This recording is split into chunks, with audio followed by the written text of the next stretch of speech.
alaihissalam sebelum membelah lautan yang belum banyak diketahui. Nabi Musa dan pasukannya beristirahat di sebuah lembah.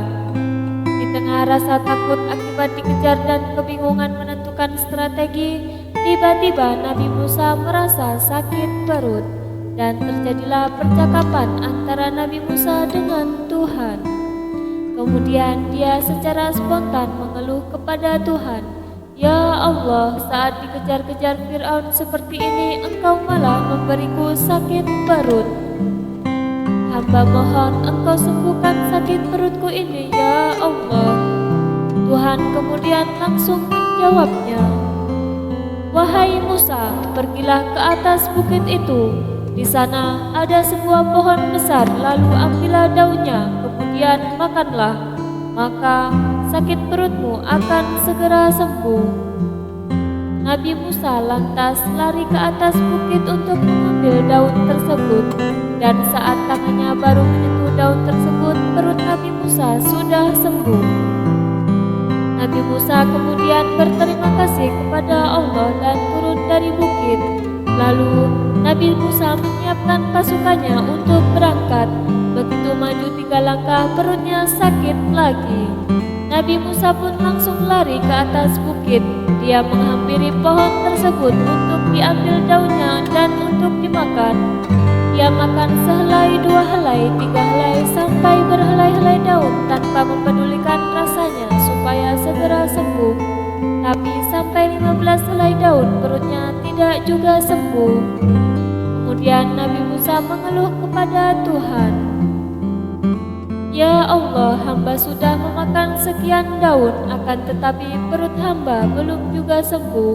Engkau mengatakan bahwasanya jikalau ingin sembuh, naiklah ke atas bukit, ambillah dan makanlah daun yang ada pada pohon di sana." Tuhan lalu menjawab Nabi Musa, "Tidak ada perkataanku yang menyebutkan daun bisa menyembuhkan sakit perut.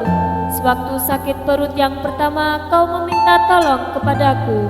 Kemudian aku menyuruhmu dan aku menyembuhkanmu atas kehendakku.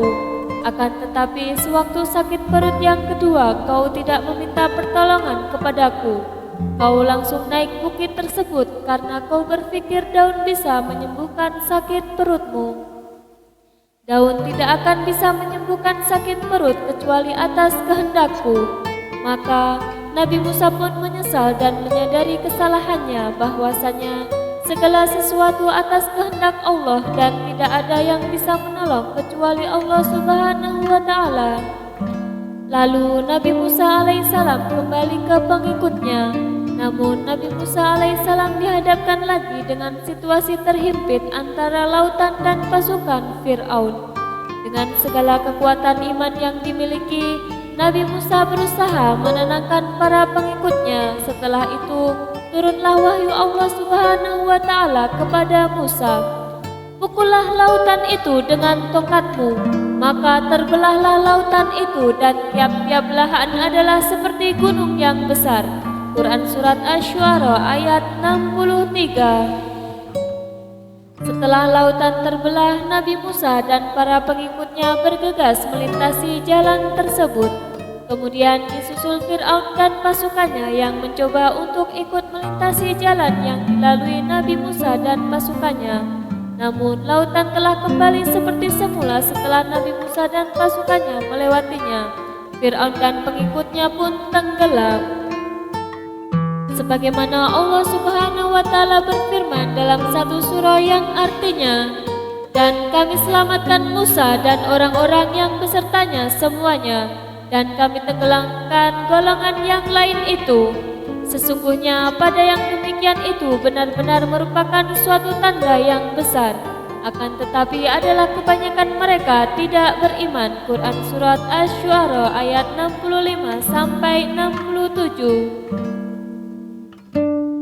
Musa disebutkan lebih banyak dalam Al-Quran daripada orang lain, dan hidupnya dinarasikan dan diceritakan lebih banyak daripada nabi lainnya. Dari perjalanan Nabi Musa, pada akhirnya diketahui bahwa Allah Subhanahu wa Ta'ala tidak menyukai perbuatan sewenang-wenang ataupun yang menganiaya orang lain.